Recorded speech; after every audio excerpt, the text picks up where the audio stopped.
sejam bem-vindos a mais um episódio do nosso podcast Papo com Dentista. Hoje estamos aqui com o entrevistado Thiago Rodrigues, que é especialista em oncologia, editoria e informação dos povos indígenas. Thiago, para a gente começar aqui o nosso bate-papo, qual é o papel, na verdade, do enfermeiro em relação ali ao direito de saúde, tanto do indígena, do quilombola, até dos ribeirinhos? Bom dia a todos. É um prazer estar aqui com vocês, tendo esse diálogo, esse bate-papo, de um tema que é tão importante, tão relevante, falar sobre os povos indígenas, quilombolas, né? Que tem sido muito excluído dessa assistência de um modo geral. Então, primeiramente, a gente precisa conhecer as políticas que regem aí os povos indígenas, os quilombolas, tá? Então, é muito importante a gente saber essas políticas, como elas funcionam.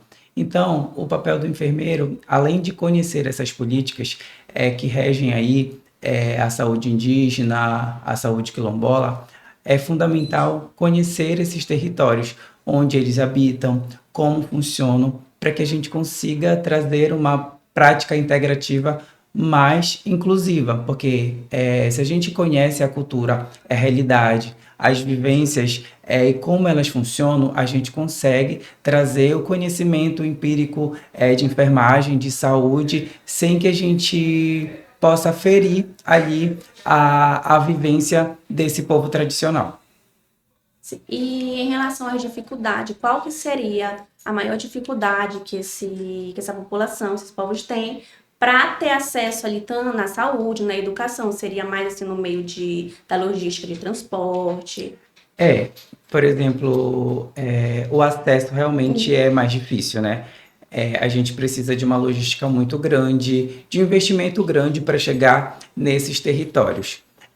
Por exemplo, se a população ribeirinha, indígena ou quilombola passar por um agravo de saúde, onde não tem ali uma assistência supervisionada lá naquele local, lá naquele território, eles também precisam de um investimento grande. Por exemplo, o ribeirinho, eles precisam locar, né, a lancha ali para estar trafegando todo o tempo, e isso é um custo muito alto. Eles não têm disponibilidade. Então, dentro das minhas práticas, dentro das minhas vivências, eles costumam dizer que eles precisam morrer até 2 horas da tarde, porque se passar disso, não vai ter um profissional de saúde ali para acudi-los.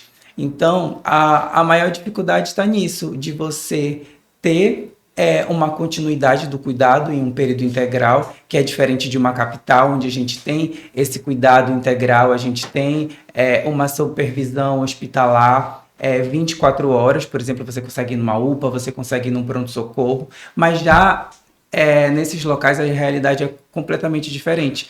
Você não tem assistência 24 horas, você não tem uma equipe completa de profissionais. Por isso que existe, às vezes, muitos projetos onde vai navios, barcos, onde fica ali durante uma semana, um mês, para estar atuando nesses territórios. Então, o grande desafio é esse, né? Você ter uma assistência completa ali para esses povos tradicionais, você conseguir trazer as informações necessárias que eles precisam ali para que eles consigam ter autonomia e consigam ali cuidar de si próprio, né? Porque a gente não vai conseguir estar lá todo o tempo. Então, a gente precisa trazer autonomia para esses povos tradicionais. E quando eles conseguem vir para uma unidade de saúde, como que vocês, profissionais, se preparam culturalmente para atendê-los? Tem algum preparo, assim? Certo. A gente precisa, normalmente, na unidade de saúde, precisa pelo menos ter um representante. Eles normalmente vêm com um representante, né, indígena, ou ribeirinho, ou quilombola, de lá do território deles. Eles vêm com um representante justamente para fazer essa fonte. Principalmente porque a linguagem é diferente, né? Então, é uma coisa que eu sempre falo. Não tem como você dialogar, como você informar, se você não conhece a realidade cultural daquele povo.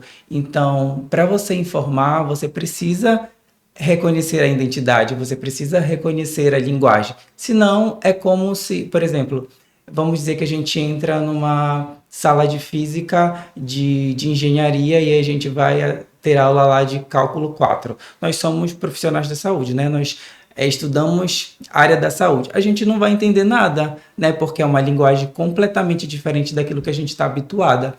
Então é a mesma coisa, a gente precisa adequar a realidade deles, a gente precisa conhecer a linguagem deles, como funcionam e, claro, principalmente o representante deles ajuda muito nessa integração. Tá. E lá dentro, lá dessa unidade, vocês têm, ou você também tem, ou faz parte de alguma campanha ou estratégia para atender Essa população. essa população?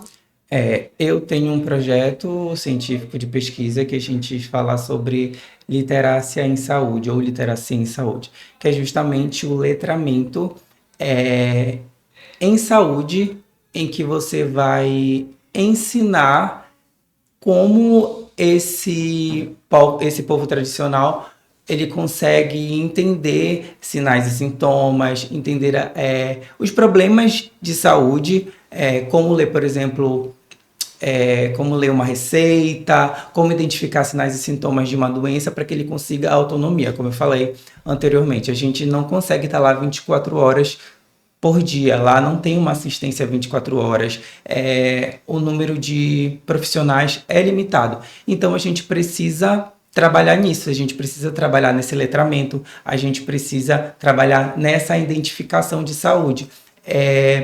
Claro, sem esquecer a cultura, sem esquecer as práticas tradicionais desse povo. Então a gente trabalha justamente isso, esse letramento que a gente chama de literacia em saúde.